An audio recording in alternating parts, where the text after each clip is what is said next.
함께 여호수아 1장 말씀을 가지고 함께 나눈 설교의 제목은 두려움의 벽을 넘어입니다. 여러분, 사람들을 괴롭게 하는 것은 많이 있습니다. 많이 있지만 가장 큰 것 중에 하나는 두려움입니다. 오늘 설교 제목에 나온 것처럼 사람은 그 두려움 때문에 많이 고통 가운데 놓여 있습니다. 그런데요, 그 두려움 때문에 힘들지만 사실 그 두려움을 야기하는 어떠한 외부적인 환경 때문에 어떠한 사건 때문에 사람이 두려워하기 때문에 그 외부적인 것만 사라지면 사람 참 좋겠다라고 생각할 수 있습니다. 그런데요, 그 외부적인 어떤 사건, 어떠한 일을 넘어서 이 두려움은 그 사람 상태를 더 악화시키는 일을 하곤 합니다.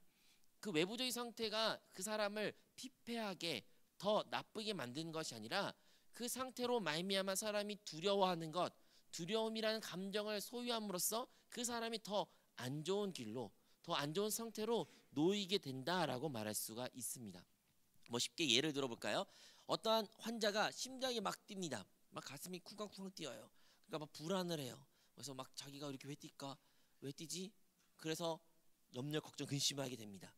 그런데 이제 의사를 진찰을 받고 나서 이렇게 물어봅니다. 의사 선생님이 왜 언제 이런 심장 뛰는 느낌을 드십니까? 라고 물어봤을 때 그 환자가 이렇게 말하죠. 이상하게 제가 달리기만 하면 꼭 달리기 끝나면 심장이 막 뛰어요. 이거 어떻게 해야 돼요, 선생님? 물어볼 수 있죠. 모를 수도 있죠. 그러니까 의사 선생님이 그거 너무 지극히 당황한 겁니다. 걱정 안 하셔도 됩니다. 이유를 설명해 드릴까요?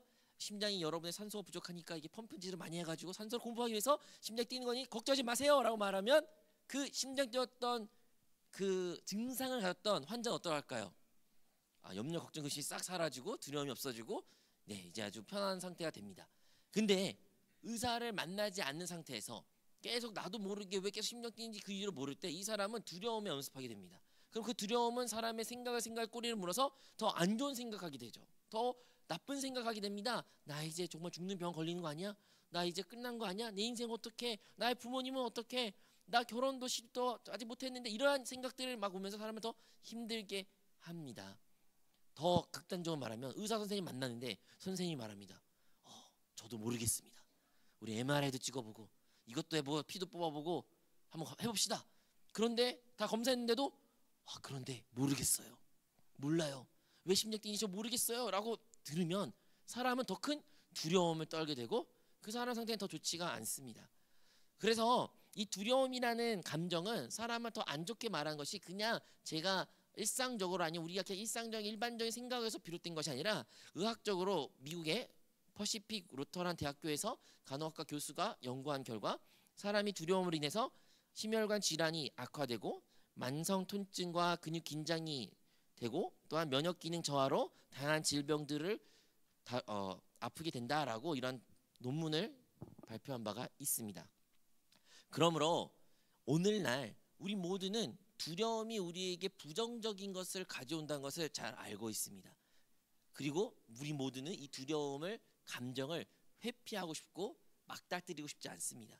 그 누구도 이 자리에 나 두려워하고 싶어, 염려 걱정 근심 살고 싶어 라고 산 사람이 없을 거예요. 그럼에도 불구하고 우리가 원함과 우리의 의지와 상관없이 모든 사람들은 두려움이라는 감정 가운데 노예로 피할 수 없는 상황 가운데 놓이곤 합니다. 사람은 각기 자기만의 두려움을 가지고 살고 있습니다. 그것이 재정적인 것일 수도 있고요. 어떤 사람은 사람과의 관계일 수도 있고요.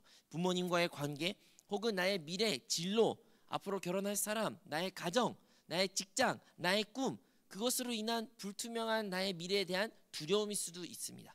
중요한 것은 모든 사람은 이 두려움을 안고 사는데 어떻게 하면 우리 그리스도인들이 이 두려움을 이겨낼 수 있을까요? 그리스도인들이라 해서 두려움을 피할 수 있는 존재인가요? 오늘 그 말씀을 한번 나누려고 원합니다. 오늘 우리가 읽었던 본문의 말씀은 여호수아가 등장합니다. 이 여호수아라는 사람은요 모세를 항상 따라다녔던 모세의 종이랑처럼 시종이라는 단어가 나올 만큼 모세의 항상 옆에 있었던 사람입니다. 이 여호수아가 모세와 항상 있었고 모세의 가장 전쟁 나갈 때 가장 앞장서 군대를 가지고 전쟁에 나갔던 사람도 여호수아였습니다. 그런데 이 여호수아가 그러니까 그가 섬겼던 모세가 결국에는 죽게 됩니다. 죽어요. 이스라엘 백성들을 이끌고 출애굽을 한 정말 영웅적인 하나님의 사람 모세였지만 그 모세가 죽습니다. 그 모세가 죽으면 어떠한 일이 일어날지는 제일 잘 아는 사람이 다름 아니라 여호수아였어요.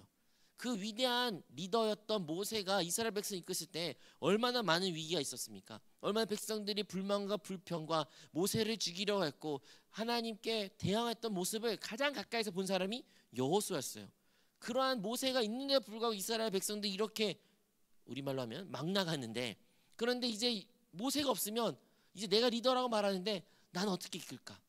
내가 어떻게 이 이스라엘 백성을 그들이 원하는 약속의 땅, 그 가나안 땅에 어떻게 들어갈 수 있을까? 그런 생각과 염려와 두려움에 엄습하게 됩니다.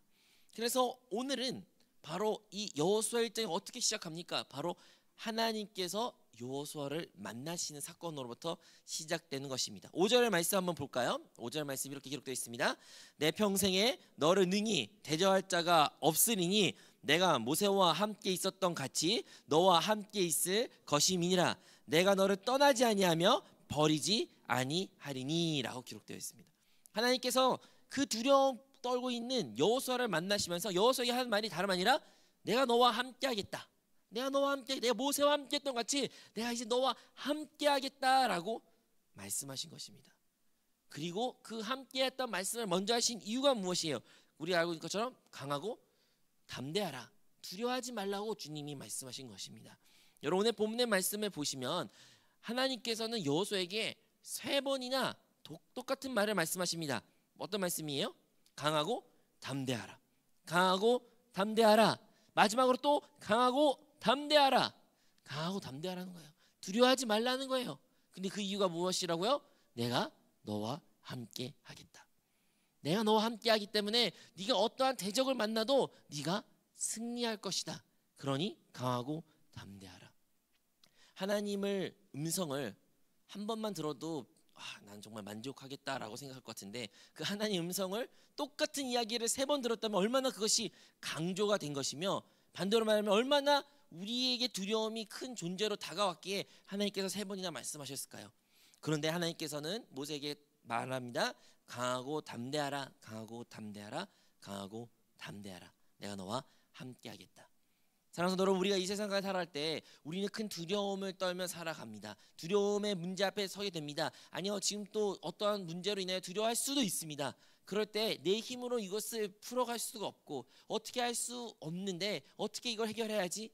우리 인간들 생각으로는 이 문제가 사라지면 우리가 두려움에서부터 자유로울 거라고 생각해요. 이 문제가 없어지면 그래, 나의 두려움이 감정도 이제 소멸될 것이야 라고 생각해서 하나님께 하나님 이 문제 사라지게 해주세요 라고 기도할 수 있으나, 하나님은 어떻게 이것을 문제를 해결하십니까? 하나님은 여호수아 만나시면서 그에게 말하죠. 강하고 담대하라. 근거가 뭐예요?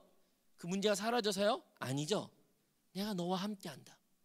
내가 너와 함께 하니까 강하고 담대하라. 두려워하지 말라. 사랑하는 여러분, 오늘날도 우리 하나님께서 우리에게 강하고 담대하라고 말씀하시는데 그 근거가 무엇입니까? 우리의 삶 가운데 문제가 사라져서가 아닌, 그 하나님께서 천지 창조를 이루시고 모든 만물을 이루시며 우리를 가장 사랑하시며 우리의 참된 아버지 되신 그 하나님이 우리와 함께 계시기에 우리는 오늘도 강하고 담대한 하나님의 자녀의 삶을 살아가게 될 줄로 믿습니다. 이렇게 여호수아는 하나님으로부터 3번이나 강하고 담대하라는 말씀을 듣고 그 말씀에 순종하여 결국에는 이스라엘 백성들을 그 요단강을 건너고 우리가 잘 알고 있는 것처럼 여리고성을 향하여 나아갑니다. 그 여리고성을 향하여 나아갔을 때 그 여리고는 어마어마한 벽을 가지고 있었으며 그 장벽 위에 군인들은 이스라엘 사람들을 비교할 수 없을 만큼 큰 등치를 가지고 있었다라고 말합니다. 뭐 우리가 말할 때 막 그들은 정말 그들과 우리를 비교했을 때 우리는 벌레 같은 존재다라고 이스라엘 사람들이 정탐꾼이 말하는데요. 그것이 그냥 상징적인 비유적인 말이 아니라 진짜 물리적으로도 큰 덩치 차이가 있다는 뜻이에요. 최근에 동생이 미국을 다녀왔는데 미국 다녀와서 그가 했던 말 중에 하나가 진짜 미국 사람들의 덩치는, 흑인 사람들의 그 덩치는 어마어마하대요. 자기가 옛날에 아마존이나 이런 미국 쇼핑센터에 보면 여자 신발을 보면 280, 290 이런 신발이 있는 거예요. 여자 신발이. 그래서 아니 뭐 어떻게 여자 신발이 280, 290이 있을까? 이게 말이 되나라고 생각했는데 자기가 거기 가보니까 진짜 등치가 이만하고 발도 크고 키도 이만한데 다 여성분들이에요. 그러니까 충분히 그럴 수 있는 거예요. 그러니까 우리랑 다른 세상 사람들인 것입니다. 그것처럼 여리고에 있었던 사람들은 우리가 상상할 수 없을 만큼 그들과 싸우면 백이면 백질 수밖에 없는 사람들이, 인종들이 살았던 곳이 그 여리고 성이에요. 그들을 바라볼 때, 그 군인을 바라볼 때, 그 성벽을 바라볼 때 승산은 없어요. 이길 수가 없어요. 두려움은 엄습할 수밖에 없는데 여호수아는 이제 두려워하지 않습니다. 도리어 하나님의 말씀에 순종하여 하나님의 말씀대로 그 여리고의 성을 돌고요, 다음 날도 돌고요, 또 돌고요, 그리고 마지막 날에 7번을 더 돌면서 결국에는 함성을 지를 때 그 여리고 성이 무너졌다라고 성경에는 기록되어 있습니다. 그가 어떻게 이렇게 그 여리고 성을 무찌르고 정복할 수 있었을까요? 그것은 그가 하나님의 말씀에 순종했기 때문이에요. 근데 어떻게 순종했습니까? 그냥 아멘 하고 무식하게 믿는 것이 아니라 그가 비록 두려워했고 진짜 염려, 걱정, 근심으로 가득한 사람이었는데 불구하고 그가 하나님을 만났을 때 하나님이 그와 함께했던 그 약속의 말씀을 그가 받아들이고 아멘으로 그것을 고백했을 때 그 여리고성을 이길 수 있고 정복할 수 있게 된 것입니다.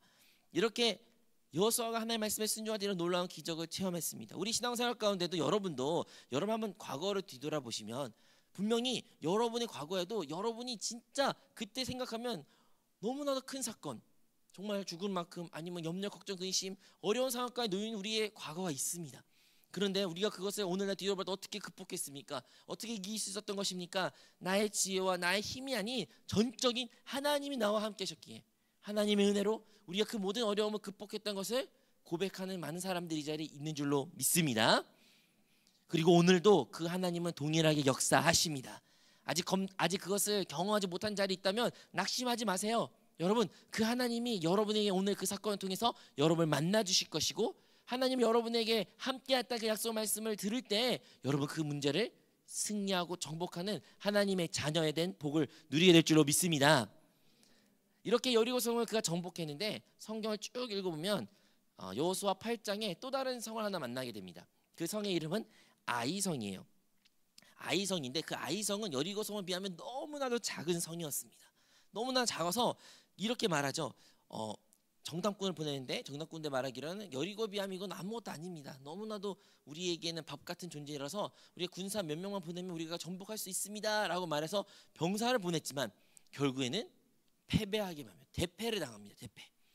그래서 여호수아가 옷을 찢으면서 장로들과 함께 슬퍼하는 것이죠. 아니 우리를 왜 애굽에서 이 광야를 보내서 왜 우리 이렇게 대패를 시킵니까? 이제 우리가 이렇게 전쟁에 졌다는 소문이 나면 다른 모든 민족들이 우리를 쳐들어올 텐데 하나님 왜 우리를 버리셨나요? 해서 하나님께 원망 섞인 불평을 기도를 드리게 되는 것이죠. 근데 그때 하나님이 이제 알려주십니다.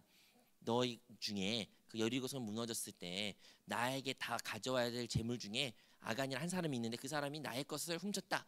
그래서 그것을 조사한 결과 아간이라는 사람을 발견하였고 진짜로 그가 하나님께 드려야 될 것을 자기가 욕심이 내서 몰래 숨겼다가 결국에 그것을 들켜 그가 하나님한테 돌을 맞는 그러한 처형을 당하면서 하나님께서는 그 모든 것을 다시 여호수아에게 만나시죠.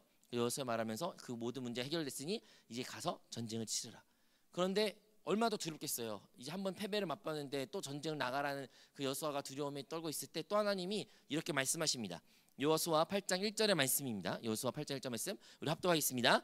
야훼께서 여호수아에게 이르시되 두려워하지 말고 놀라지 말라. 군사를 다 거느리고 일어나 아이로 올라가라. 보라 내가 아이 왕과 그의 백성과 그의 성읍과 그의 땅을 다 내 손에 넘겨 주었으니. 아멘. 여기에서 말씀하죠. 또 두려워하지 말라고 놀라지 말라고. 무슨 말입니까? 여호수아는 두려워했고 아주 놀란 상태였던 것입니다. 여호수아가 분명 여리고성을 정복했고 그러한 경험을 가졌고 하나님을 체험했고 하나님이 살아있는 것을 믿었던 사람인데도 불구하고 그가 다시 그 아이성 앞에 섰을 때 어떠한 존재가 되었어요? 두려워한 존재가 되었어요. 다시 놀라가지고 아무것도 할 수 없는 그런 상태가 놓였던 것입니다. 그런데 그 두려움 가운데 있던 여호수아를 하나님께서 다시 만나시고 또다시 말씀하시죠. 두려워하지 말라, 놀라지 말라. 군사를 거느리고 아이성을 정복해라. 내가 그 아이성을 너에게 주겠다라고 하나님께서 말씀하셨습니다. 그 근거도요 우리가 전에 읽었던 그 5절의 말씀처럼 마찬가지입니다. 바로 그 이유가 뭐예요? 다름 아니라 내가 모세와 함께 있었던 것이 너와 함께하기 때문에 너 두려워하지 말라는 것이에요. 여러분, 그런데 아이성에서의 패배가 그 전에 있었는데 왜 그가 패배했을까요? 그는 여리고성 때는 그가 자기의 힘으로 정복할 수 없는 그 여리고성 앞에 있을 때는 전적으로 하나님께 도움을 구했고 하나님의 인도하심을 받았고 하나님의 말씀에 순종했습니다. 그런데 이 아이성 섰을 때는 내가 정복할 수 있는 것처럼 보였어요. 너무나도 간단한 성이었어요. 나의 힘으로 내가 가진 것으로 춤이 능히 이것을 극복할 수 있는 문제였어요. 그는 하나님의 인도를 기다리지 않았습니다. 그는 하나님께 물어보지 않았습니다. 하나님이 임재를 구하지 않았던 여호수아였습니다. 그 결과가 바로 대패였던 것이죠.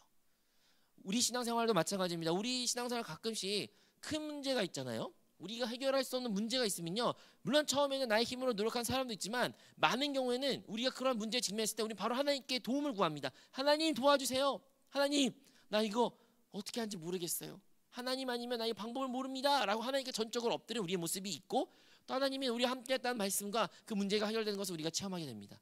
그런데요, 우리의 신앙생활 가운데 더 많은 경우에 두려움에 떠는 이유는 그 많은 어떤 문제로 외부적인 사건으로 우리가 지금도 두려움과 염려 걱정 근심 사는 이유는 그 많은 선택들이 하나님과 없는, 하나님과 상관없는, 하나님께 묻지 않은, 하나님 인도가 없는 우리의 선택과 우리의 결정 때문에 우리가 오늘날 두려움에 떨고 있다는 것을 기억해야 됩니다.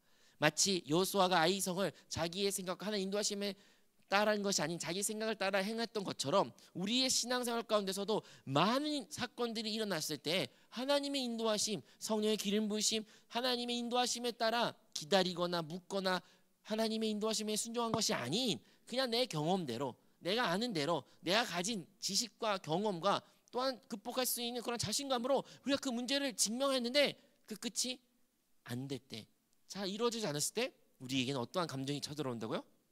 두려움이라는 감정이 쳐들어옵니다. 두렵습니다. 다시 염려하고 걱정과 합니다. 그럼에도 불구하고 하나님은 미쁘시고 의로우사 우리가 하나님께 돌이키기만 한다면, 우리가 하나님께 다시 부르짖기 한다면 우리 하나님은 다시 우리를 만나주시고 우리의 그 모든 문제에서부터 구원하신 줄로 믿습니다. 이렇게 두려움을 극복했던 여호수아였습니다. 그리고 오늘날도 우리 모든 믿는 이들은 이 두려움을 극복할 수 있는 하나님이 우리와 함께 계십니다. 이 강하고 담대하라 이 말씀 있잖아요. 강하고 담대하라 이 말씀을 말하고 내가 너희와 함께 하겠다라는 그 5절의 말씀, 혹시 다시 읽을 수 있을까요? 여호수아 5절의 말씀.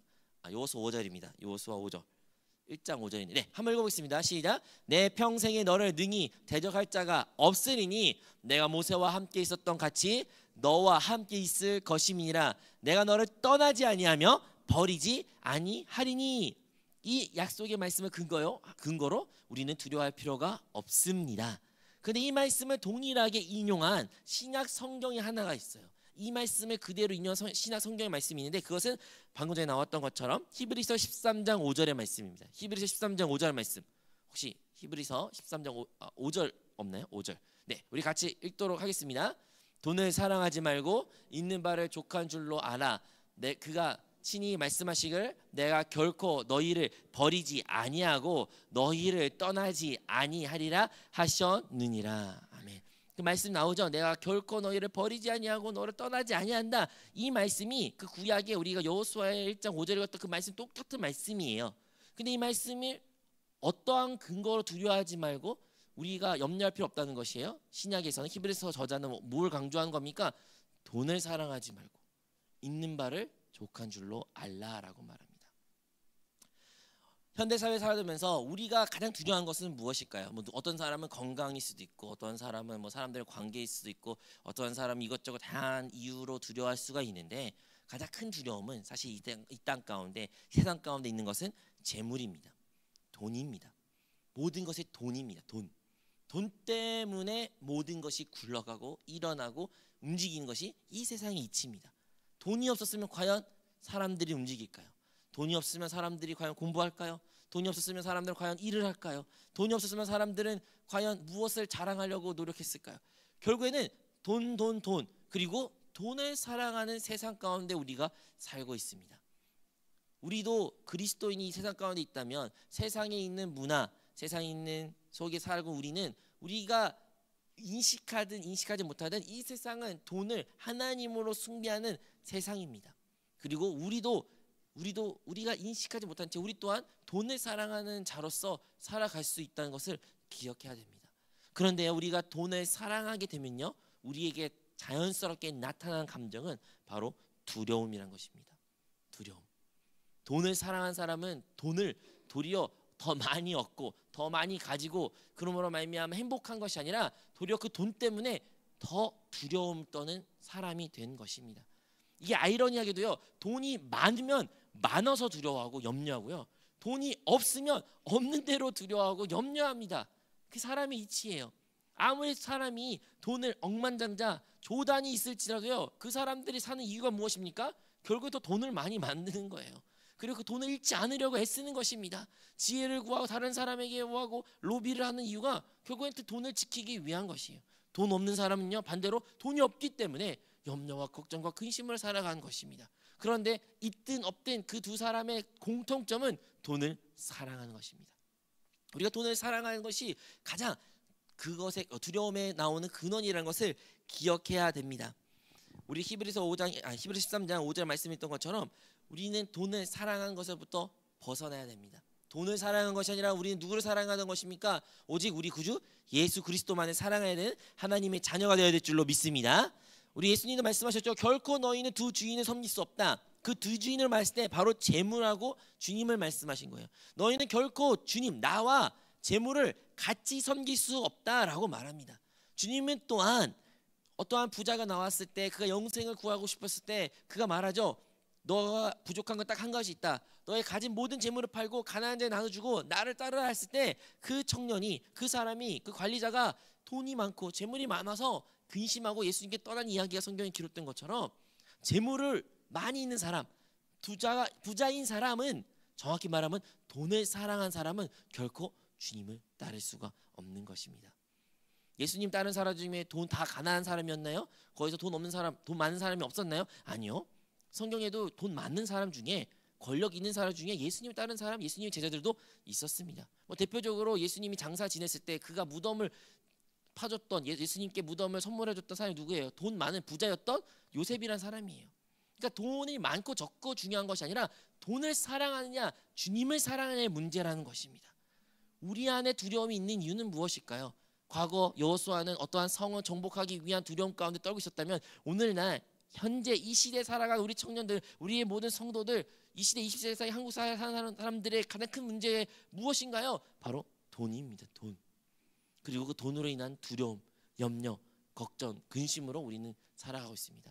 하지만 우리가 돈을 사랑하지 않고 있는 줄로 족하는 그 마음을 깨닫는 순간, 진정으로 주님만을 사랑하고 주님만 바라고 주님을 따라가고 주님의 인도함을 구하는 순간 우리에게는 그 모든 두려움에서부터 벗어나게 되고 항상 주님 나와 함께 했다는 그 확신이 우리 안에 회복될 줄로 믿습니다. 그러므로 우리가 돈을 사랑하지 않고 주님 나와 함께 있다는 것을 알면요, 우리는 담대해질 수 있는 것입니다. 히브리서 13장 6절의 말씀, 우리가 5절 읽어는 6절의 말씀이 이렇게 기록되어 있습니다. 그러므로 우리가 담대히 말하되 주는 나를 돕는 이시니 내가 무서워하지 아니하겠노라. 사람이 내게 어찌하려 하노라. 아멘.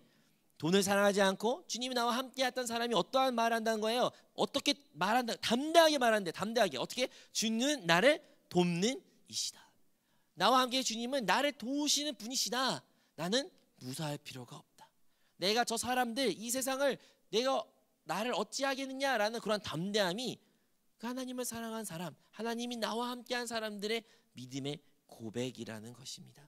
그런 사람들에게는 다행히 어떠한 두려움, 감정이 그들을 다스릴 수가 없는 것이죠. 이러한 그리스도인들은, 이러한 하나님의 자녀는 도리어 그 두려움이라는 벽을 넘어서 그것을 정복하며 하나님께 주시는 참된 평안과 생명을 누리는 자가 되는 것입니다. 그러면 그 말씀이, 이 말씀이 우리는 기억해야 되는 것은 바로 우리가 잘 알고 있는 말씀 8절에 나오는데요. 우리 한번 8절 말씀 혹시 제가 들었나요? 네, 8절 말씀 한번 읽어보겠습니다. 시작. 예수 그리스도는 어제나 오늘이나 영원토록 동일하시니라. 아멘. 우리가 이 말씀 많이 알잖아요. 아마도 다른 건 몰라도 이 말씀 잘 아는 사람 많을 텐데, 이 말씀의 그 전의 이야기가 다 뭐예요? 왜 이런 말씀이 나온 거예요? 배경이 돈을 사랑하지 말고 주님이 너와 함께했던 것을 알고 담대하라는 거예요. 왜? 예수 그리스도는 어제나 오늘이나 영원토록 동일하시기 때문에 두려워하지 말라는 거예요. 사랑하는 성도 여러분, 우리 주님이 여호수아에게 말했습니다. 강하고 담대하라. 강하고 담대하라. 강하고 담대하라. 그리고 5장 8장에서 넘어서도 또 강하고 담대하라고 말씀하셨습니다. 오늘날 우리에게도 주님께서 동일하게 말씀하십니다. 강하고 담대하라. 어제나 오늘이나 영원토록 동일하게 주님 오늘도 우리에게 말씀하십니다. 강하고 담대하라. 여러분, 큰 사건이든 작은 사건이 상관없어요. 우리는 어떤 문제 앞에 있으면 두려워할 수밖에 없습니다. 우리가 여전히 돈을 사랑하는 마음을 품고 있다면 우린 여전히 염려, 걱정, 의심, 두려워할 수밖에 없습니다. 하지만 주님은 우리에게 말씀하십니다. 내가 너와 함께한다. 내가 너와 함께한다. 너와 함께하는 주님이, 우리 거듭난 영 가운데 함께하신 주님이 계시기에 주님께로 돌이키고 주님 안에 거하고 주님께 순종하고 주님의 말씀을 거하며 주님을 따라 사는 자, 모든 자들은 두려워할 필요 없고 도리어 담대하게 말할 수 있는 것이죠. 이 세상이, 이 사람이 나를 어찌하리요. 하나님의 자녀된 자로 우리가 진짜 두려움을 극복하고 정말 참된 평안을 누리는 하나님의 자녀가 될 줄로 믿습니다. 자, 오늘의 말씀을 우리가 요약하자면, 첫 번째 우리가 기억한 것은 큰일에 하나님 인도를 받는 것은 너무나도 쉽지만 큰일뿐만 아니라 작은 일에도 우리는 하나님의 인도를 받아야 합니다. 두 번째로 우리가 기억해야 되는 것은 우리가 하나님 인도를 받지 않으면 자연스러운 우리에게 나타난 감정은 두려움입니다. 두려움. 그게 환경이 좋고 나쁜 게 중요한 게 아니라 하나님 인도를 받지 않고 우리의 모든 선택의 결과는 결국에는 두려움밖에 없습니다.